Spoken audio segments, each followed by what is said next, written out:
अव्यक्तायाश्च कार्य अतीता अभ्युपगमे अस्मन् मत प्रवेश एव।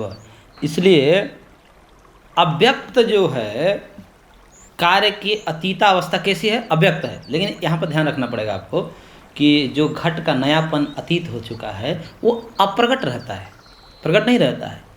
वर्तमान में वर्तमान काल वाला ही धर्म प्रकट रहेगा। जैसे वर्तमान में पुराना है तो वो पुराना धर्म ही प्रकट रहेगा, बाकी अतीत वाला धर्म अप्रगट रहेगा। और अनागत धर्म भी अप्रगट रहेगा, लेकिन रहेगा उसी समय रहेगा। तो फिर बाद में भी दिखाई देगा। तो क्यों? उस समय दिखाई देगा। अनागत धर्म तो बाद में दिखाई देगा, अतीत धर्म बाद में नहीं दिखाई देगा।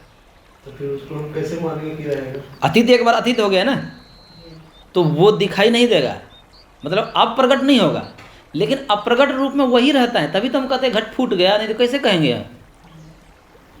ठिकरे में घट कह रहे हैं ना, ठिकरे में हम क्या कह रहे हैं?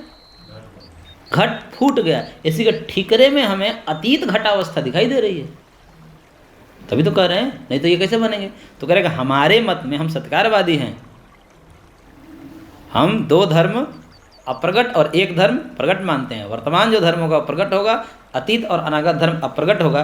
तो हमारे मत में तो ये सब हो जाता है। किंच विनाशस्य प्रपंचत्व अभ्युपगमे अपि विनाश एवं बंधस्य पुरुषार्थ संभवति एव इति। और यदि आप विनाश को प्रपंचत्व अभ्युपगमे अपि प्रपंचत्व रूप मानोगे, यानी कि ये प्रपंच कैसा है? प्रपंच का मतलब ये जगत, ये जो जगत कैसा है? विनाश है। तो मानते हो तो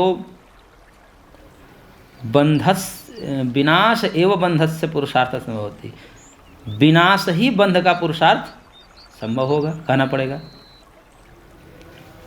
ये लाइन नहीं समझ आई। यदि आप विनाश को प्रपंचत्व रूप मानते हो तब भी बंध के विनाश को ही पुरुषार्थ कहना होगा।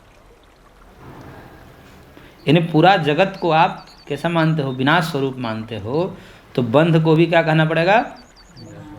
विनाश। और उस विनाश को ही पुरुषार्थ कहना पड़ेगा। अब बताइए, विनाश के लिए कोई पुरुषार्थ करता है महाराज? कुछ प्राप्ति के लिए करता है, कुछ प्राप्ति के लिए करेगा ना पुरुषार्थ। तो आपके मत में सब कुछ नाश करने के लिए पुरुषार्थ करेगा? पुरुषार्थ को क्या होता है? बंध को नाश करना नहीं, पुरुषार्थ विनाश होता है क्या? पुरुषार्थ में पुरुषार्थ क्यों किया? कुछ प्राप्ति होती है, कुछ प्राप्ति होती है, चाहे वो स्वरूप बोध ही क्यों ना हो। तो मुक्ति का प्राप्ति, मुक्ति की प्राप्ति, ऐसे थोड़े परस्पर विरुद्ध बात है दोनों। मुक्ति और प्राप्ति एक साथ कैसे लगाओगे? मुक्ति मतलब छूटना और प्राप्ति मतलब प्राप्त करना, पाना। ये दोनों एक साथ कैसे? मुक्ति की प्राप्ति, ठंडे का गर्म, ऐसे ही वाक्य है ये तो। एक छूटना है और एक जुड़ना है। ये ऐसा कह देते हैं मोक्ष की प्राप्ति। ये परस्पर विरुद्ध वचन है। मोक्ष प्राप्ति नहीं होती।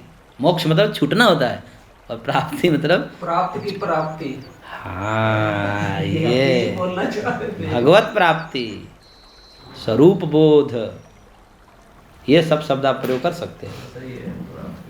मोक्ष की, हाँ, ईश्वर प्राप्ति। मोक्ष की प्राप्ति नहीं। मोक्ष तो छूटना है, और छूटने में भी पाना है क्या? तो अलग अर्थ करने वाले तो वहाँ भी अर्थ कर ही देंगे। छूट करके फिर भिन्न अर्थ में प्राप्ति दिखाना पड़ेगा, लेकिन छूटने की प्राप्ति तो नहीं दिखा सकते ना। जो पहले से प्राप्त था उसी को प्राप्त करना, ऐसा कहते हैं। हाँ, वही अर्थ करना पड़ेगा। अब ये सूत्र एक तो व्याख्या कर दिया उन्होंने, काचित तो व्याचष्टे। कोई लोग इस सूत्र की दूसरे प्रकार से व्याख्या करते हैं। कौन सूत्र? अपवाद मात्रम अबुद्धानाम। तो कैसे करते हैं? तो कह रहे कि शून्यम तत्वम इति अज्ञानाम कुत्सितवाद मात्रम। ये जो शून्य ही तत्व है, सब कुछ शून्य ही, यही मात्र एक सत्य है, ये अज्ञानों का कुत्सितवाद है। कुत्सितवाद मात्र, इनका जो है अपलाप है। कुत्सितवाद मात्र यानी कि उनका पागलपन है। न पुनः अत युक्ति अस्ति, इसमें कोई युक्ति नहीं है। करें इसमें कोई युक्ति नहीं है। और प्रमाण सत्वा सत्व विकल्पा सहभावाद, प्रमाण के होने और न होने रूपी विकल्प का एक साथ स्वभाव नहीं हो सकता।